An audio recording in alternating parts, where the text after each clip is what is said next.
The Great Hall of Nexus Prime had never been so quiet. Representatives from 47 different species sat in their seats, their eyes fixed on the massive holographic display floating in the center of the room. Some had scales, others had feathers, and a few looked like nothing any human had ever imagined. But they all shared the same expression on their faces: fear. High Arbiter Velthos stood at the central podium.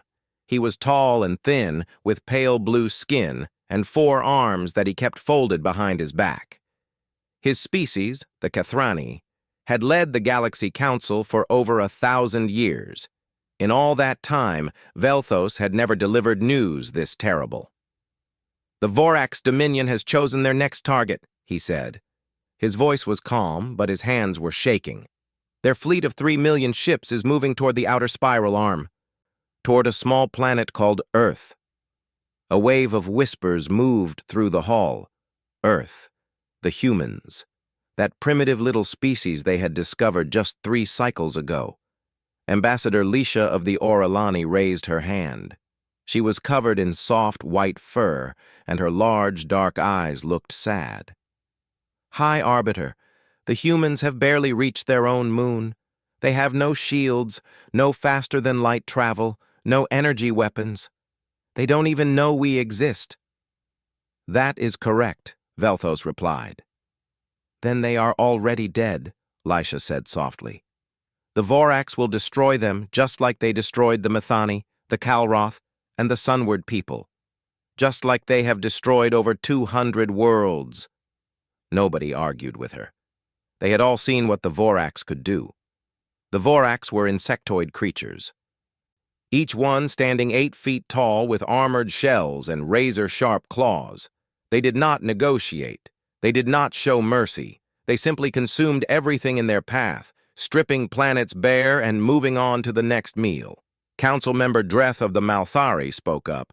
He was a reptilian creature with golden scales and cold black eyes. "We should send collection ships to Earth, gather samples of their species, their animals, their plants. At least we can preserve their genetic material for future study." Several delegates nodded in agreement. It was the practical thing to do, but a young Kathrani named Sorath raised his hand hesitantly. He was barely old enough to serve as a junior delegate, and he had never spoken before the full council.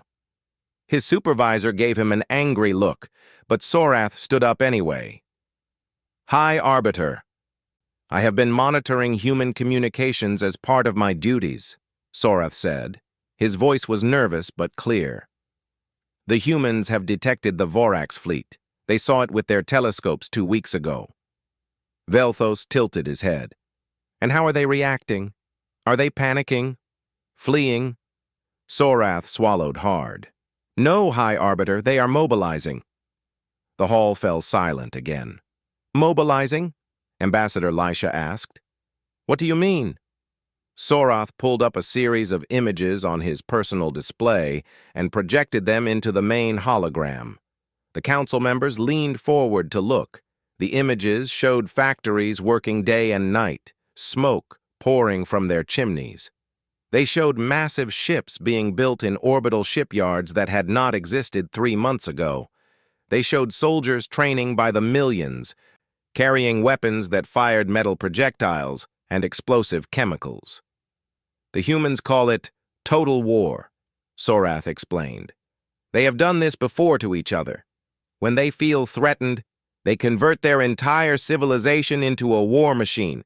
Every factory makes weapons. Every citizen becomes a soldier. They have moved their population underground into bunker networks that can survive nuclear explosions." Council member Dreth made a sound that might have been a laugh. "This is meaningless. The Vorax have bioships that can heal themselves. They have plasma weapons that can melt steel. What can primitive humans do against that with their chemical explosives?" "I do not know," Sorath admitted, "but they are not acting like a species that expects to die." High Arbiter Velthos studied the images carefully. He had lived for over 300 years and had seen many civilizations face the Vorax. They all reacted the same way, denial, then fear, then desperate attempts to flee or surrender. The Voraks accepted neither. But these humans were different. They were building. They were preparing. They were fighting back before the fight had even started. "Show me their leader," Veltos said. Sorath changed the display. A human female appeared, standing behind a wooden podium. She had dark hair and tired eyes, but her voice was strong. "My fellow humans," she said. 3 million alien ships are coming to destroy our world. They have conquered hundreds of planets. They have never been defeated, but they have never faced us." The council members watched in silence. "We will not run," the human leader continued. "We will not hide. We will not surrender. We will fight with everything we have. And if we fall, we will make sure they remember the price they paid for this planet. We will make them bleed for every inch of our soil. We will teach the galaxy that humanity does not go quietly into the night." The recording ended. The hall remained quiet for a long moment. Finally, Ambassador Lisha spoke. "Brave words, but words cannot stop the Voraks." "No," Veltos agreed. "They cannot." He looked at the frozen image of the human leader on the display. "But I find myself wondering something, Ambassador. We have watched many species face extinction. They all begged for help. They all tried to escape. They all gave up in the end." He paused, his forearms finally unfolding from behind his back. "These humans are doing none of those things. They know they are facing an enemy that has never been defeated, and their response is to challenge that enemy to combat. I do not know if they can win. I do not think they can win. But for the first time in a very long time, I find myself curious about what will happen next." Sorath saved the recording to his personal files. He had a feeling he would want to remember this moment, either as the beginning of humanity's end or the beginning of something nobody had ever seen before. In the darkness of space, 3 million Voraks ships continued their slow journey toward Earth. They had no idea what was waiting for them. And on Earth, Commander Jake Morrison stood on the bridge of the carrier Defiance, watching his crew prepare for battle. He was a tall man with gray hair and steady hands. He had fought in 3 wars during his career. But nothing had prepared him for this. "How long until they arrive?" he asked. His tactical officer, Captain Lisa Hernandez, checked her displays. "The Vanguard will reach Luna's orbit in approximately 6 months, Commander. The main fleet will arrive 3 weeks after that." Morrison nodded slowly. 6 months. 6 months to prepare for the end of the world. "Then we'd better get to work," he said. "They're attacking Earth." The Galaxy Council watched in dread. Part 2. First Blood. 6 months passed faster than anyone expected. On Earth, factories that once made cars now produced missiles. Schools became training centers. Hospitals prepared for casualties that nobody wanted to imagine. Every man, woman, and child who could hold a weapon learned how to fight. Commander Jake Morrison had not slept more than 4 hours a night since the announcement. He stood on the bridge of the Defiance, watching the sensor displays with tired eyes. Around him, 800 human ships waited in formation near Mars. It was the largest fleet humanity had ever assembled. It was also pathetically small compared to what was coming. "Commander," Captain Lisa Hernandez said, her voice tense. "The Voraks Vanguard has entered the solar system, 50,000 ships. They'll reach Luna's orbit in 6 hours. Morrison felt his stomach tighten. 50,000 ships. And this was just the advance force. The main fleet of 3 million would follow in 3 weeks. "Any communication from them?" he asked. "None, sir. They're not responding to our signals." Morrison had expected that. Everything they knew about the Voraks said they didn't bother with diplomacy. They didn't make demands or offer terms. They simply arrived and destroyed everything in their path. Well, not this time. "Send the signal to the asteroid belt," Morrison ordered. "It's time to welcome our guests." 3 hours earlier, The humans had finished their first surprise. Thousands of nuclear mines had been hidden among the asteroids, painted black and running silent. The Vorax sensors had not detected them. When the signal reached the asteroid belt, the mines activated. 50 nuclear explosions lit up the darkness of space, each one brighter than the sun. The leading edge of the Vorax vanguard flew directly into the trap. At the Galaxy Council, the delegates watched in stunned silence as the sensor feed showed thousands of Vorax ships vanishing in atomic fire. Ambassador Lysha's mouth hung open. Council member Dreth had dropped his data tablet on the floor. "How many?" High Arbiter Velthos asked quietly. Junior Delegate Sorath checked his readings. "Approximately 8,000 Vorax vessels destroyed, High Arbiter. The remaining 42,000 are regrouping and continuing toward Earth." 8,000, Velthos repeated. The humans just killed 8,000 Vorax ships with a single attack.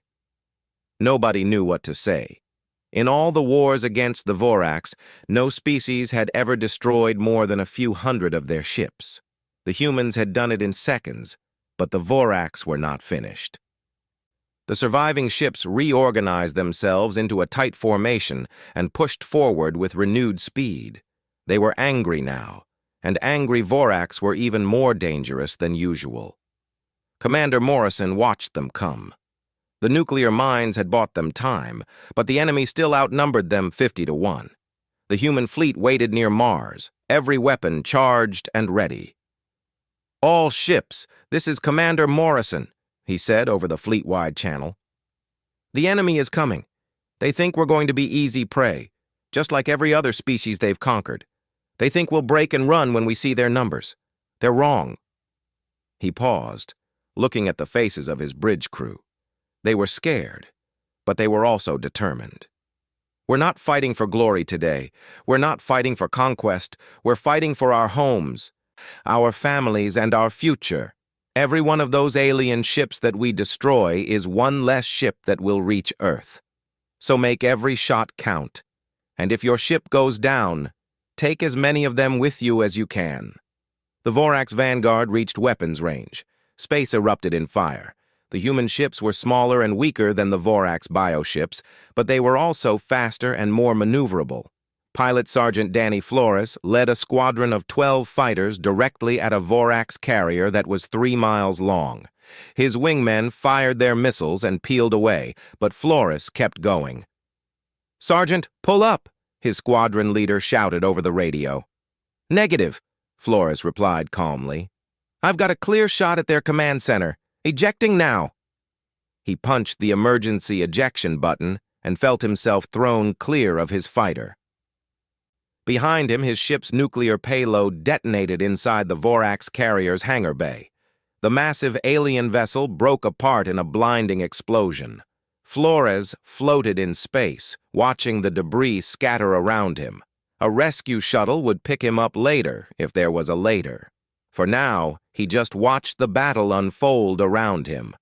Across the battlefield, human ships fought with a ferocity the Vorax had never encountered. When their weapons ran empty, they rammed their ships into the enemy. When their engines failed, they overloaded their reactors and exploded. When they died fighting. Lieutenant Maria Santos commanded a destroyer called the Thunderbolt. Her ship took a direct hit from a Vorax plasma cannon, killing half her crew and disabling her main weapons. Instead of retreating, she ordered her helmsman to accelerate directly at the Vorax ship that had hit them. "All hands, abandon ship," she announced over the intercom. "I'll handle this myself." Her surviving crew escaped in life pods as Santos guided the crippled Thunderbolt into the enemy vessel. The collision destroyed both ships instantly. At the Galaxy Council, the delegates watched in horrified fascination. They had never seen anything like this. The humans weren't just fighting, they were throwing themselves at the enemy with no regard for their own survival. "This is madness," Council Member Dreth whispered. "They're committing suicide." "No," Junior Delegate Sorath said softly. "They're buying time. Every Vorax ship they destroy is one less ship that will reach their homeworld." They're sacrificing themselves to protect their families. The battle lasted for 12 hours. When it was over, the Vorac's vanguard had been completely destroyed. All 50,000 ships were gone. The human fleet had lost 400 vessels and thousands of lives, but they had won.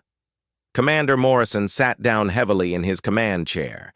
His hands were shaking, and he felt like he might throw up, but he forced himself to stay calm as he opened a channel to Earth.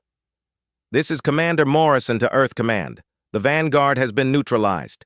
I repeat, the Vanguard has been neutralized. Estimated enemy losses, 50,000 ships. Our losses, 412 ships, approximately 9,000 personnel."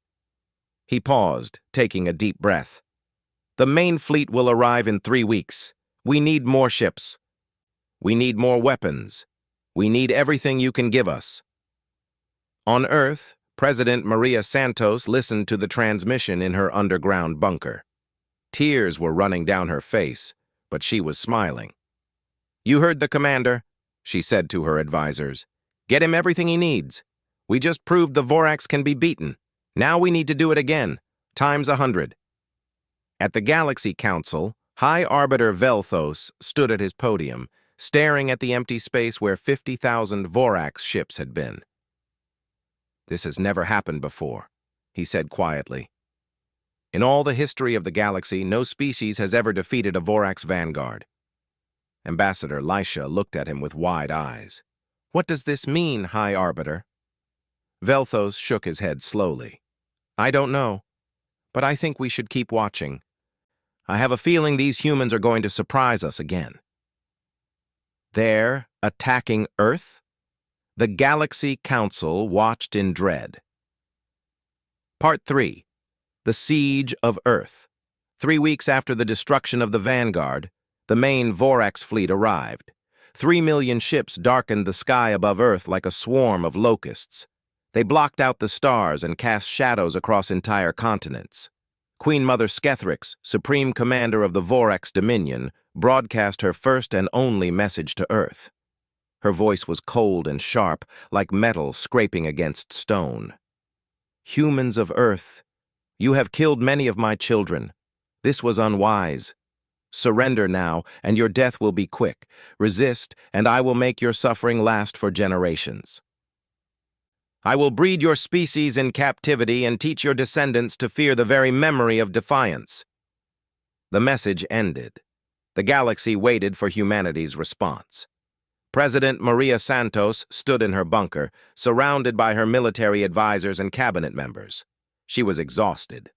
Dark circles hung under her eyes, and her hair had turned gray in the past few months. But her voice was strong as she recorded her reply. "No." That was it. One word. Then she cut the transmission. The battle for Earth began. Admiral Catherine Price commanded the orbital defense platforms from a space station above North America. She was a short woman with silver hair and sharp blue eyes. She had been in the Navy for 30 years and had thought she had seen everything. She was wrong. "All platforms, commence firing," she ordered. 200 orbital weapons platforms opened up on the Vorac's fleet. Nuclear missiles, kinetic impactors, and laser batteries filled the space between Earth and its enemies.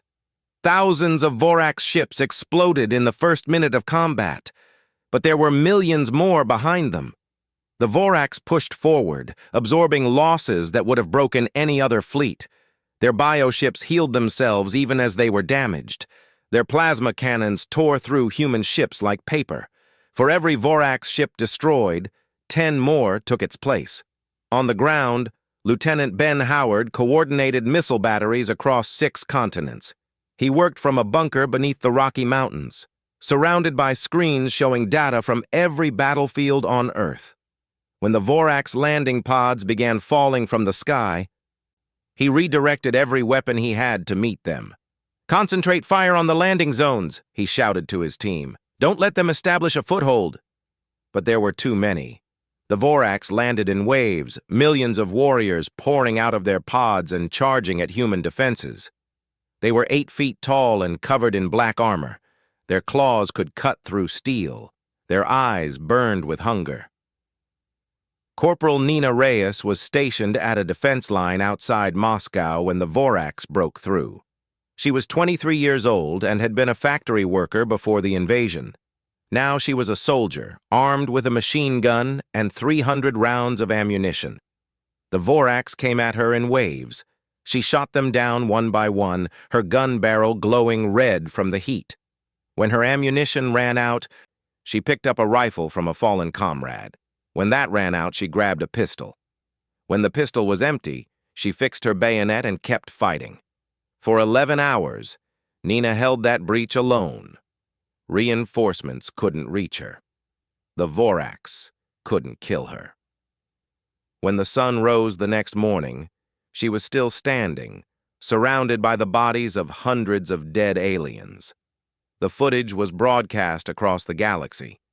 At the council, delegates watched in silence as this small human female stood against an army and refused to fall. "What is she made of?" Ambassador Lisha whispered. "The same thing all humans seem to be made of," Junior Delegate Sorath replied. "Something we don't have a word for." The siege continued for weeks. Cities fell and were retaken. Ground was lost and regained. The Voraks had never fought an enemy like this.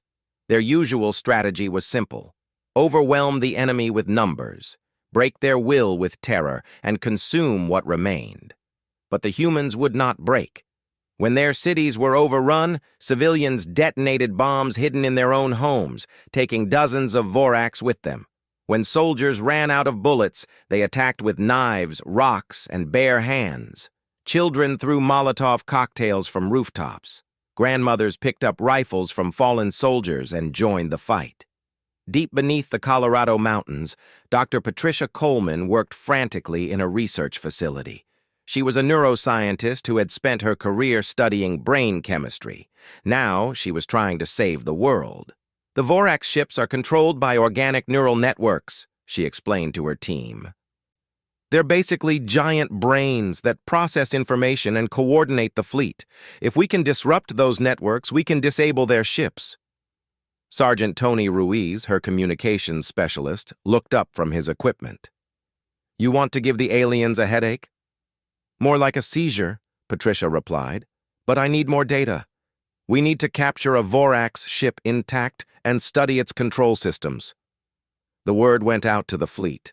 Commander Morrison received the request aboard the battered Defiance and immediately organized a boarding party. It was incredibly dangerous. Nobody had ever boarded a Vorax ship and survived. But these were humans. They didn't know the meaning of impossible. After 2 months of fighting, the Vorax had lost 400,000 ships. They had taken only 12% of Earth's surface. And the humans were still building more weapons, training more soldiers, and finding new ways to fight.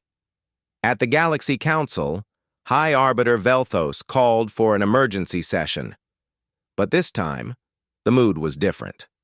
The delegates were no longer watching a tragedy unfold. They were watching something unprecedented. "The humans should have been destroyed in the first week," Council Member Dreth admitted. "I was wrong about them. We were all wrong." Ambassador Lisha nodded slowly. "The question now is whether they can actually win." Nobody answered her. Nobody knew. But for the first time in the history of the galaxy, somebody was fighting the Vorax to a standstill. And that changed everything. On Earth, President Maria Santos addressed her people from her bunker. Her face was thin and tired, but her eyes still burned with determination. "We have lost much," she said. "Friends, family, entire cities.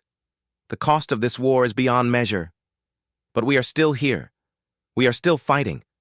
And as long as one human draws breath, we will never surrender." She paused, looking directly into the camera. "To our enemies, you came here expecting easy prey. You found something else. And before this war is over, you will learn what humanity is truly capable of. We are not just fighting for survival. We are fighting to show the galaxy that the age of the Vorax is over, and a new age is beginning." "They're attacking Earth?" The Galaxy Council watched in dread. Part 4. The Turning Tide. The captured Vorax ship sat in a massive hangar beneath the Nevada desert.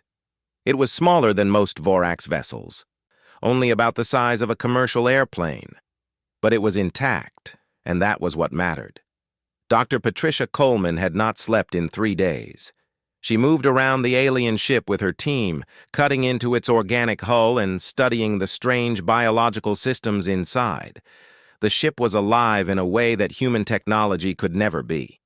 Its walls pulsed like skin, its corridors twisted like intestines, and at its center was a massive organ that looked like a brain.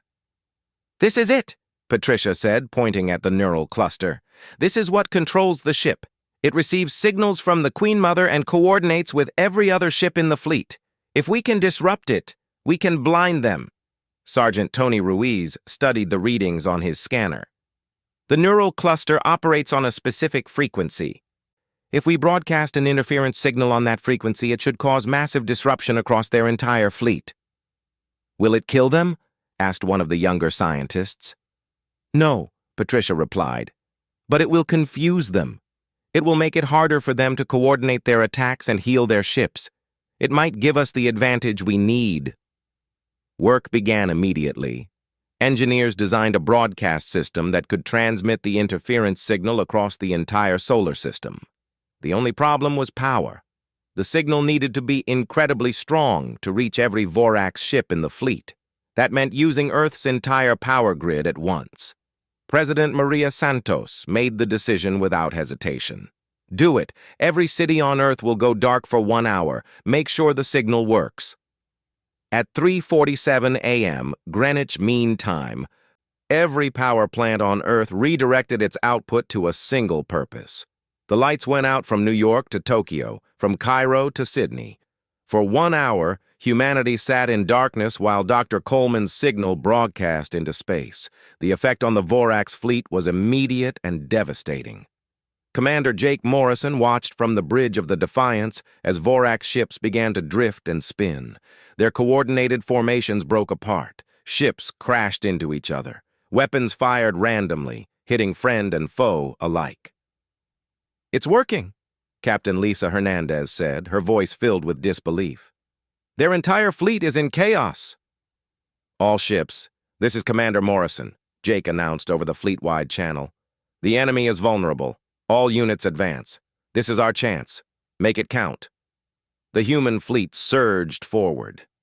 6,000 ships, rebuilt and reinforced over months of fighting, threw themselves at the disoriented Vorax armada. This time, the battle was not about survival. It was about victory. Admiral Catherine Price led the orbital platforms in a coordinated barrage that tore through the confused enemy formation. Lieutenant Ben Howard's ground batteries fired everything they had at Vorax ships that drifted too close to Earth's atmosphere. Every human vessel, from the largest carrier to the smallest fighter, pressed the attack. Commander Morrison aimed the Defiance directly at the Queen Mother's flagship. It was the largest Vorax ship anyone had ever seen, a massive organic vessel that looked like a nightmare made real. If they could destroy it, they could break the enemy's will forever. "All power to forward weapons," Morrison ordered. "Prepare to fire everything we have." The Defiance was not alone. Dozens of human ships followed her in a wedge formation, concentrating their fire on the flagship's shields. The Queen Mother's vessel fought back, plasma cannons sweeping across space and destroying several human ships. But the fleet kept coming. At the Galaxy Council, the delegates watched in absolute silence. Junior Delegate Sorath had been keeping detailed records throughout the war, documenting every battle and every human innovation. He had counted over 40 new weapons technologies that the humans had developed during the fighting. Their industrial output had tripled. Their fleet, which had started with 800 ships, now numbered in the thousands, despite constant losses. "They're not just surviving," Sorath said to the assembled council. "They're evolving. Every setback makes them stronger. Every loss teaches them something new. I've never seen anything like it." High Arbiter Velthos nodded slowly. The Voraks are a static species. They conquered the galaxy by being stronger than everyone else. But strength alone cannot defeat an enemy that grows stronger with every battle. Ambassador Lisha looked at the display showing the human fleet closing in on the Queen Mother's flagship. "Do you think they can actually win?" "I think," Velthos said carefully, "that we need to start preparing for what comes after. One way or another, the galaxy is about to change." On the Queen Mother's flagship, Skethrix felt something she had never experienced before: fear. Her neural connection to the fleet was disrupted. Her ships were dying by the thousands, and the humans kept coming, wave after wave, never slowing down, never retreating. She had conquered over 200 worlds. She had consumed species that had been spacefaring for millions of years. But she had never faced anything like this. Commander Morrison's voice crackled over an open channel. "Queen Mother Skethrix, this is Commander Jake Morrison of the United Earth Defense Initiative. You came to our world expecting an easy meal. You were wrong. Surrender now, and we will show you mercy. Refuse, and we will show you exactly what humanity is capable of." Skethrix did not respond. She could not believe what was happening. These creatures, these primitive, short-lived, fragile creatures, were defeating her. The Defiance fired its main weapons. A concentrated beam of nuclear fire struck the Queen Mother's flagship directly in its center. Other human ships added their fire. The massive alien vessel shuddered, its organic hull beginning to tear apart. For the first time in 10,000 years, a Vorax Queen Mother retreated. "All ships fall back," Skethrix commanded. "Fall back to the home territory." The order spread across what remained of the Vorax fleet. Ships that could still move began to turn away from Earth. Ships that couldn't were abandoned to their fate. Commander Morrison watched them go. He was too exhausted to feel triumph, too worn down to celebrate. He just watched as the enemy that had threatened to destroy everything he loved turned and fled. "It's over," Captain Hernandez said softly. "We won." Morrison shook his head. "Not yet. But soon. Very soon." On Earth, people emerged from their bunkers and looked up at the sky. The Vorax ships were leaving, their dark shadows retreating from the stars. And for the first time in months, humanity could see the sunrise without fear. "They're attacking Earth?" The Galaxy Council watched in dread. Part 5. A New Dawn. The last Vorax ship disappeared from Earth sensors 3 days after the retreat began. Queen Mother Skethrix and her surviving fleet, less than 200,000 ships out of the original 3 million, fled toward the far edge of the galaxy. They did not look back.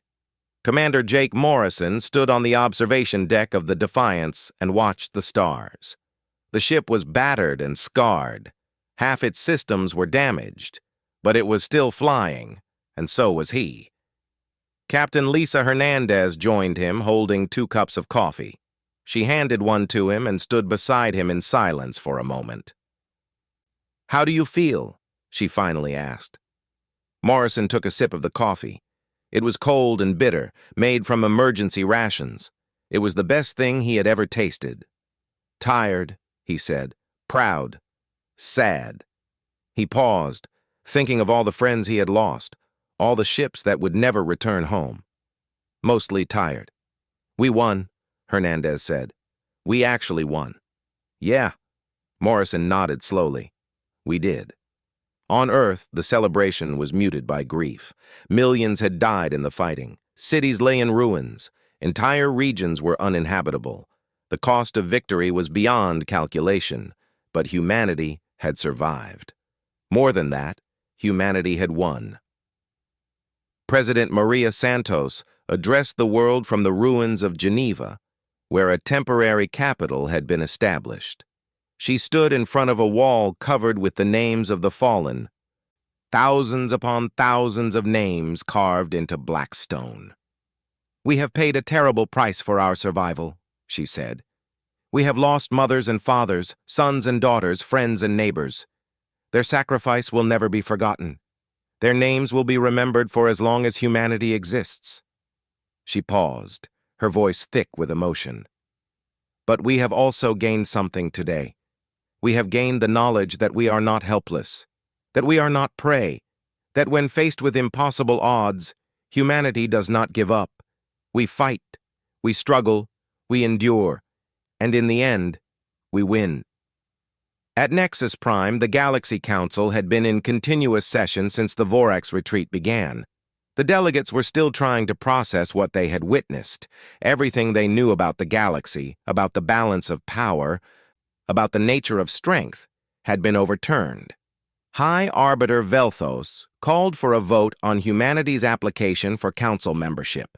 The vote was unanimous. 47 species voted in favor, with no abstentions. It was the fastest approval in council history. "The humans have earned their place among us," Velthos announced. "They have done what no other species has ever done. They have defeated the Vorax in open battle and driven them from their homeworld. The galaxy will never be the same." Junior Delegate Sorath was assigned as official liaison to Earth. It was a great honor for someone so young, but he had earned it through his careful documentation of the war. His records would be studied for centuries, a complete account of how a supposedly primitive species had accomplished the impossible. Sorath traveled to Earth aboard a diplomatic vessel, landing in the ruins of Geneva 1 week after the war ended. He stepped onto human soil for the first time and looked around at a world that had been torn apart and was already beginning to rebuild. President Santos met him personally. She looked older than her broadcasts had shown, worn down by months of impossible stress. But her handshake was firm and her eyes were clear. "Welcome to Earth," she said. "I apologize for the mess. We've been a bit busy." Sorath didn't know how to respond. Human humor still confused him. "Your world has suffered greatly," he said carefully. "Yet you are already rebuilding." "That's what we do," Santos replied. "We fall down, we get back up, we keep going. It's not complicated." The Galaxy Council sent aid to Earth. Medical supplies, construction materials, food, technology. Species that had watched from afar, expecting humanity to be destroyed, now rushed to prove themselves allies. Within months, Earth had access to technology that would have taken centuries to develop on their own. But the humans were not content to simply receive gifts. They studied everything they were given, improved it, and built upon it. Factories that had produced weapons now produced starships. Scientists who had developed the neural disruption technology now worked on faster-than-light travel. Soldiers who had fought the Vorax now trained to explore the galaxy. 1 year after the end of the war, humanity launched its first interstellar mission. A fleet of 12 ships, carrying scientists, diplomats, and explorers, departed from Earth orbit and accelerated toward the stars. Commander Jake Morrison, now Admiral Morrison, led the expedition. At the Galaxy Council, the news was received with a mixture of excitement and apprehension. Some species welcomed humanity's expansion. Others worried about what it meant to have such a fierce and driven species moving among them. High Arbiter Velthos addressed these concerns with a simple observation. The humans could have chosen isolation. After what they suffered, no one would have blamed them for retreating into their solar system and focusing on their own recovery. Instead, they have chosen to reach outward, to explore, to connect. That choice tells us everything we need to know about their intentions. In the Vorax Dominion, Queen Mother Skethrix issued a decree that would be remembered for generations. Earth was declared forbidden territory. No Vorax ship was to approach the human solar system under any circumstances. The penalty for violation was death. For 10,000 years, the Vorax had been the terror of the galaxy. They had never been defeated, never been driven back, never known fear. Now they had experienced all three, and they had no desire to repeat the experience. Sorath completed his first year as liaison to Earth by attending a memorial ceremony in what had once been Moscow. Corporal Nina Reyes, the soldier who had held the breach for 11 hours, was being honored with a statue. Nina was there in person, uncomfortable with all the attention. She was older now, with gray in her hair and scars on her hands. But she still stood straight, and her eyes still held that same determination that had kept her fighting when any reasonable person would have given up. After the ceremony, Sorath approached her. "May I ask you something, Corporal?" Nina shrugged. "Sure. During the battle, when you were alone and outnumbered, why didn't you retreat? Why didn't you surrender?" Nina thought about it for a moment. "I guess I never considered it. My family was behind me. My friends were behind me. Everything I cared about was behind me. If I ran, they would have died. So I didn't run." Sorath nodded slowly. He was beginning to understand something important about humans. They were not the strongest species in the galaxy. They were not the smartest or the most advanced. But they had something else. Something that could not be measured or quantified. When they loved something, they would fight for it without limits. They would sacrifice everything. They would accomplish the impossible. And now they were out among the stars, carrying that fierce love with them wherever they went. On the observation deck of his ship, Admiral Morrison watched a new planet grow larger in the view screen. It was the first human colony, a world of blue oceans and green continents that reminded him of home. Captain Hernandez joined him, just like old times. "Thinking about the war?" she asked. "Thinking about what comes next," Morrison replied. "We spent so long fighting to survive. Now we get to decide what kind of future we want to build." "Any ideas?" Morrison smiled. "A few, but mostly I just want to see what's out there. We spent our whole history looking up at the stars and wondering. Now we finally get to find out." The ship entered orbit around the new world. Below them, the first colonists were preparing to land, to build, to grow. Behind them, Earth was healing. Ahead of them, the galaxy waited. And humanity, fierce and stubborn and endlessly hopeful, was just getting started.